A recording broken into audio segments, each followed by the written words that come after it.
Hi ಎಲ್ಲರಿಗೂ. ಬೆಳಿಗ್ಗೆ ಲೇಟಾಗಿ ಎದ್ದಾಗ ಈ ರೆಸಿಪಿನ ಟ್ರೈ ಮಾಡಿ. ಇದಕ್ಕೆ ನಾನು ದಿಢೀರ್ ಬಾತ್ ಅಂತ ಹೆಸರಿಟ್ಟಿದ್ದೀನಿ. ನೀವು ಕೂಡ ಮನೆಯಲ್ಲಿ ಟ್ರೈ ಮಾಡಿ ರೆಸಿಪಿ ಹೇಗಾಗಿತ್ತು ಅಂತ ಕಮೆಂಟ್ ಸೆಕ್ಷನಲ್ಲಿ ತಿಳಿಸಿ. ಮೊದಲಿಗೆ ಒಂದು ಕುಕ್ಕರ್ ತೆಗೆದುಕೊಂಡು ಒಂದು ಸ್ವಲ್ಪ ಎಣ್ಣೆ ಹಾಕಿ, ಎಣ್ಣೆ ಕಾದ ನಂತರ ಒಂದು ಸ್ವಲ್ಪ ಸಾಸಿವೆ, ಕರಿಬೇವು ಮತ್ತು ಜಜ್ಕೊಂಡಿರುವಂತಹ ಬೆಳ್ಳುಳ್ಳಿ, ಒಂದು ಸ್ವಲ್ಪ ಚಾಪ್ ಮಾಡಿ ಇಟ್ಕೊಂಡಿರುವಂಥ ಆನಿಯನ್ ಹಾಕಿ ಚೆನ್ನಾಗಿ ಎಣ್ಣೆಯಲ್ಲಿ ಫ್ರೈ ಮಾಡಿ. ತದನಂತರ ಒಂದು ಮೆಣಸಿನಕಾಯಿ ಮುರಿದು ಹಾಕಿ, ಈಗ ಕಟ್ ಮಾಡ್ಕೊಂಡಿರುವಂಥ ಟೊಮೆಟೊ ಹಾಕಿ ಚೆನ್ನಾಗಿ ಎಣ್ಣೆಯಲ್ಲಿ ಫ್ರೈ ಮಾಡಿ. 1/4 table spoon garam masala powder ಹಾಕಿ ಚೆನ್ನಾಗಿ ಮಿಕ್ಸ್ ಮಾಡಿ.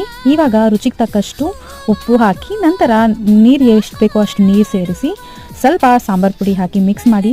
ಮೊದಲೇ ತೊಳೆದಿಟ್ಟಿರುವಂತಹ ಅಕ್ಕಿ ಹಾಕಿ ಮೇಲ್ಗಡೆ ಕೊತ್ತಂಬರಿ ಸೊಪ್ಪು ಹಾಕಿ ಮಿಕ್ಸ್ ಮಾಡಿ ಕುಕ್ಕರ್ ಲಿಡ್ ಕ್ಲೋಸ್ ಮಾಡಿ 2 ವಿಷಲ್ ಕೂಗಿಸಿದ್ರೆ ಆಗುತ್ತೆ ನಮ್ಮ ಈ ದಿಢೀರ್ ಬಾತ್.